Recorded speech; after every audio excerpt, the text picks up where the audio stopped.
बिस्मिल्लाहिर्रहमानिर्रहीम अस्सलाम वालेकुम। वॉशिंगटन पोस्ट में एक बहुत बड़ा स्कैंडल ब्रेक हुआ है और वो स्कैंडल ब्रेक हुआ है पाकिस्तान के एम्बेसडर रहने वाले अमेरिका के अहम तरीन ओहदेदार रिचर्ड ओल्सन, जो यूएस एम्बेसडर रहे हैं पाकिस्तान में और यूएई में। इनका जो स्कैंडल ब्रेक हुआ है, ये स्कैंडल असल में सीआईए की तरफ से पाकिस्तान के लोगों को वार्निंग है, जिनको भी उन्होंने वार्निंग देनी थी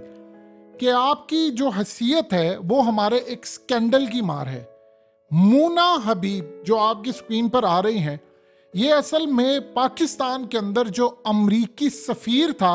उसकी गर्लफ्रेंड थी। उसके साथ जिस्मानी ताल्लुकात हों, उनके हर तरह के ताल्लुकात, ईच एंड एवरीथिंग इस खास तौर पर आर्टिकल के अंदर तमाम चीज़ें मेंशन की हैं। लेकिन ये असल में इस वक्त ज़रूरत क्यों पेश आई है कि अमेरिका को अपने ही सफ़ीर को दुनिया के सामने उनकी इंटेलिजेंस एजेंसी ने बेनकाब किया है, और फिर मूना हबीब जो असल में ब्रिटिश पाकिस्तानी सिटीज़न है, उनको जो शामिल करके बताया है ये स्कैंडल क्या है और किसको टारगेट करना है उन्होंने। आज आपको समझ आएगी कि पाकिस्तान के अंदर कितना कुछ कंप्रोमाइज़ है। देखिए, असल में ये जो इशू है वो है अमरीकी सफ़ीर का रिचर्ड ओल्सन। इनकी जो मिसेज हैं वो भी एक डिप्लोमेट थी, लिबिया के अंदर एम्बेसडर। अब कहानी यहाँ पर यह शुरू होती है कि मूना हबीब पाकिस्तान के एक बड़े मीडिया आउटलेट नया दौर, ये उनके साथ काम करती रही हैं, और ये वाशिंगटन डीसी के अंदर भी इन्होंने बड़ी अच्छी खिदमात दी हैं, मीडिया पर भी इनकी खिदमात हैं। वॉशिंगटन पोस्ट के मुताबिक जो मूना हबीब है, इन्होंने 2014 में इस्लामाबाद में अमरीकी सफ़ीर रिचर्ड ओल्सन के साथ इनके नाजायज़ ताल्लुकात थे, जिसका इनाम था वो असल में जो पैसे, ज्वेलरी, डायमंड, वो मूना हबीब पर जो पैसा खर्च किया जा रहा था वो पाकिस्तानी इमाद जुबैरी, जिसको सीआईए ने पकड़ लिया है, जो असल में भी सीआईए के लिए ही काम करता रहा, उसका बिजनेसमैन है, उसने मूना हबीब को 25,000 अमरीकी डॉलर्स दिए। अब कहानी ज़रा समझिए कि ये हुआ क्या है।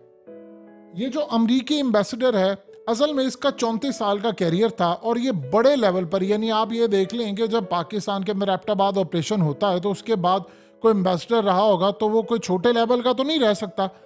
हमेशा याद रखिएगा, सीआईए की जानिब से ये जितने भी एम्बेसडर्स होते हैं वो सीआईए ही तैनात करती है, यानी आपको सरकारी सतह पर जो मर्जी कर ले, लेकिन बड़ी जो पोस्टिंग होती है वो उनकी इंटेलिजेंस एजेंसी और फौज ही करती है। अब सिनेरियो कुछ इस तरह से है कि जो भी बंदा होता है उसको ये कहा जाता है कि तुमने अगर जिस्मानी ताल्लुकात किसी से कायम करनी है, गर्लफ्रेंड बनानी है, तुमने कुछ भी करना है, जो मर्जी करना है करो, लेकिन तुम हमें बताकर करो। अब उन्होंने दो कहानियां बताई हैं। उन्होंने कहा इस आर्टिकल के अंदर कि असल में जो मूना हबीब थी वो असल में पाकिस्तान के अंदर इनके उनके साथ ताल्लुकात थे, तो उन्होंने मूना हबीब को जब पता ये चला कि जी ये अपनी बीवी को भी धोखा दे रहा है, मुझे भी धोखा दे रहा है, चीट कर रहा है, तो मूना ने उसको छोड़ दिया। ये हमें स्टोरी सुनाई है और हमें बनाकर ये उन्होंने बताया। अब इस सूरत हाल के अंदर उन्होंने ये बताया है कि असल में इनकी मदर इन लॉ, यानी ये जो सफ़ीर है, उनको एक 60,000 डॉलर्स की डायमंड की ज्वेलरी थी, वो भी गिफ्ट हुई थी। अब उसके अलावा इनको ये पता चला कि ये जो मूना हबीब थी, उनकी यूनिवर्सिटी की फ़ीस जो थी वो तकरीबन 93,000 अमरीकी डॉलर थी, उनके पास पैसे नहीं थे। तो सफ़ीर साहब ने, सोचिए ज़रा, अभी ब्रेकअप हो गया, ये दोनों कह रहे हैं जी वो धोखा दे रहे फलाना। जब तुम ताल्लुकात कायम कर रही थी तब नहीं पता था वो धोखा दे रहा है, और उसको नहीं पता था कि वो सीआईए के लिए काम करता है और वो इतना बड़ा अमरीकी सफ़ीर है और उसके साथ पाकिस्तान के इस औरत के ताल्लुकात थे और सीआईए को पता नहीं है। वो तमाम चीज़ें पता है, ईच एंड एवरीथिंग पता है। उन्होंने कहा जी 95,000 डॉलर चाहिए थे मूना को, जिसमें से 25,000 डॉलर उसको दिए गए और बाकी का उसको लोन देने का वादा किया गया कि तुम यूनिवर्सिटी पढ़ो। और इस सारी सूरत हाल के अंदर जो पाकिस्तानी इमाद जुबैरी है, यानी उसके थ्रू जो सीआईए के लिए असल में काम करता है, उसके थ्रू ये पैसे दिलवाए गए और उसको पता ही नहीं था मूना का कि मूना कौन है, क्या काम करती है।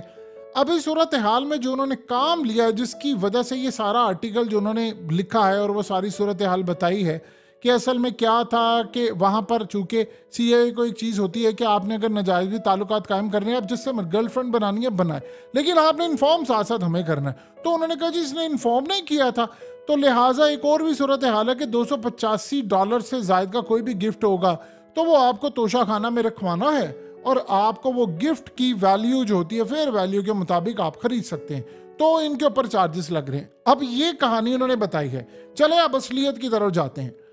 ये जो मुन्ना हबीब या फलाना ये स्कैंडल उन्होंने क्यों ब्रेक किया, ये अब लोग करते क्या है। ये सीन ये होता है कि पाकिस्तान के अंदर वो इन जैसी जो खवातीन होती है, कोई होती है, उनके साथ सफ़ीरों के ताल्लुकात होते हैं, वो इनको फैसिलिटेट करते, और वो आगे ये खवातीन पाकिस्तान के अहम लोग हों या कोई भी लोग हो या जिन जिनको उन्होंने फंसाना होता है वो फिर फंसवाते हैं उनको,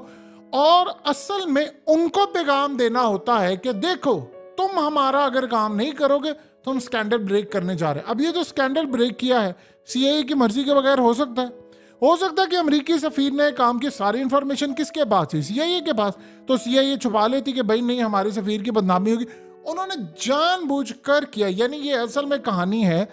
जिनको पैगाम देना था या जिसको पैगाम देकर मूना ने जिसके साथ काम किया हुआ है या कोई काम या सूरत हाल है या जिसको किसी को ब्लैकमेल करना था, उसको ब्लैकमेल करने के लिए मूना का स्कैंडल, यानी जिसे कहते हैं हल्की सी फुलझड़ी फेंकी है, या बिल्कुल एक कहते हैं जिस तरह आपने फिल्म रिलीज करने से पहले एक ट्रेलर मार्केट के अंदर फेंकना होता है, आपने एक हवा देखनी होती है। यानी जिस तरह पाकिस्तान के अंदर एक हवा चलवाई गई थी, मीडिया के ऊपर एक खबर लॉन्च करवाई गई कि अगर हम इजराइल को तस्लीम कर रहे तो क्या, वो असल में बैक एंड के ऊपर सारा मामला। तो ये जो अमेरिका ने स्कैंडल अब ब्रेक किया है वो असल में पैगाम कुछ और था, और उसको टिप ऑफ द आइसबर्ग समझे कि हम इतना कर सकते तो हम अगले लेवल पर भी जा सकते हैं। मिसाल के तौर पर अगर अगले लेवल पर जाकर मूना चूंकि ब्रिटिश सिटीजन है, पाकिस्तानी ब्रिटिश सिटीजन है, वो मूना को बुला लेते हैं और कहते हैं जी इसने तो अमरीकी मफादात के खिलाफ काम किया था, और मूना आकर बता देती थी पाकिस्तान में फलाना फलाना बंदा तो था, मैं उसके साथ काम कर रही थी, तो बताइए क्या मामला रह जाएगा। स्कैंडल ब्रेक किया है लेकिन सुनाया किसी और को है, जिसको सुनाया उन्होंने सुना दिया है। ये असल में जो सूरत हाल है कि आप अंदाज़ा करें, अमरीकी सफ़ीर की जासूसी नहीं होती। यानी आप सोचिए ज़रा, अमरीकी सफ़ीर ये कह रहे हैं जी वो असल में उस सफ़ीर ने मूना के साथ ताल्लुकात उसके कायम थे, उसके साथ उसके नाजायज़ ताल्लुकात थे, उसकी गर्लफ्रेंड थी, हर तरह था, और फिर ब्रेकअप हो गया उसका। आप सोचिए ज़रा, ब्रेकअप होने के बाद भी उसको वो पैसे दिलवा रहा है, ईमेल्स में उसको चुम्मा चाटी कर रही है, लव मोहब्बत प्यार ये सारा कुछ हो रहा है, और ये कहते हैं जी ब्रेकअप हो गया। यानी मूना को नहीं पता कि उसकी बीवी है वहाँ पर और बीवी के साथ उसकी शादी है और फलाना जी मैं। यानी आप बताइए कौन सा ऐसा सफ़ीर है जिसके ऊपर उसके मुल्क की इंटेलिजेंस एजेंसियाँ नज़र नहीं रखती, और वो भी तब जब एबटाबाद का ऑपरेशन हो चुका हो और उसके बाद पाकिस्तान के अंदर अमरीकी सफ़ीर की तैनाती हो, और उसके बाद ये सारे का सारा मामला, तो कोई सफ़ीर ऐसा होगा जो झक मारने के लिए रखा गया हो। ये असल में जो हमेशा याद रखिएगा, स्कैंडल्स जो होते हैं जो अमेरिका या बाकी सारे होते हैं, ये स्कैंडल सेव करके रखते हैं। वक्त आने पर जब उन्होंने किसी को ब्लैकमेल करना होता है तो वो उसके थ्रू, अब हो सकता है मूना के थ्रू उन्होंने बहुत सारे लोगों को ब्लैकमेल करवाया हो या उनसे काम निकलवाए हो, जासूसी करवाई हो या कुछ करवाई हो, ये तो नहीं है पता क्या हो सकता है, सफ़ीर ने क्या कुछ उससे काम करवाए हो। तो अब जाकर दोबारा वो तमाम चीज़ों को बेनकाब करने के हवाले से या मामलात करने के हवाले से अब अचानक से उन्होंने एक स्कैंडल ब्रेक कर दिया है कि देखो हम अपने सफ़ीर को रगड़ा लगा सकते हैं तो हम किसी को भी लगा सकते हैं। ज़ियाउल हक का जब तैयारा क्रैश हुआ था तो सारी दुनिया में किसके ऊपर, दो ही ममालिक पर इल्ज़ाम लगा था, अमेरिका पर लगा था, और अमेरिका के बाद इल्ज़ाम लगा था इसराइल के ऊपर। तो लोगों ने बाद में कहा कि जी देखो उसमें तो अमेरिकी सफ़ीर भी मारा गया, उसकी बीवी बाद में इन्वेस्टिगेशन करने के लिए आ गया, उसको भी चुप करा दिया गया। तो वो ये कुछ भी हो सकता है, लिबिया में भी हुआ। अब ये जो स्कैंडल असल में मुन्ना हबीब का और ये सारा वॉशिंगटन पोस्ट के अंदर रिलीज़ किया गया है, ये असल में बहुत सारी ऐसी चीज़ें होती हैं जो बैक एंड पर चल रही होती है, जिसको टारगेट करना होता है, लेकिन उसको टारगेट किसी और तरीके से किया जाता है। यानी वो आपने एक मुहावरा तो सुना होगा कि आप अगर बहू को सुनाना चाहते हैं तो आप किसी और को घर में किसी फर्द को सुनाती हैं सास, लेकिन उसका टारगेट असल में बहू होता है। यही सूरत हाल होती है। कभी कभार आपने किसी को कुछ दिखाना होता है लेकिन आप टारगेट किसी और को करते हैं। तो अमेरिका हो या कुछ हो, कभी भी अपने जो सफ़ीर होते हैं या कोई लोग होते हैं, हाँ ये ट्रंप के खिलाफ ज़रूर जा सकते हैं, ट्रंप के खिलाफ अमेरिकी इस्टेब्लिशमेंट जा सकती है, क्योंकि उसे अमेरिकी इस्टेब्लिशमेंट को गले से पकड़ा हुआ है, क्योंकि अमेरिका के अंदर जो अक्सरियत लोग हैं वो अमेरिकी इस्टेब्लिशमेंट के ख़िलाफ़ है और वो नफ़रत करते हैं अमेरिकी इस्टेब्लिशमेंट से, इतना कि शायद कोई भी नहीं कर सकता कि ट्रंप अगर ये बात कहता है कि मैं आऊँगा तो मैं अमेरिकी इस्टेब्लिशमेंट को जला कर राख कर दूँगा, तो आप इमेजिन कर ले कि जो तालियां बजती हैं और जो रीट्वीट्स होती हैं, जो शेयर्स होते हैं, जो व्यूज़ आते हैं, उसका कोई लेवल ही नहीं है। तो अमेरिका ने अब ये पत्ता फेंका है, दिखाया उसने पाकिस्तान की एक सिटीज़न का और स्कैंडल ब्रेक किया है, लेकिन बैक एंड के ऊपर मामला अलग है।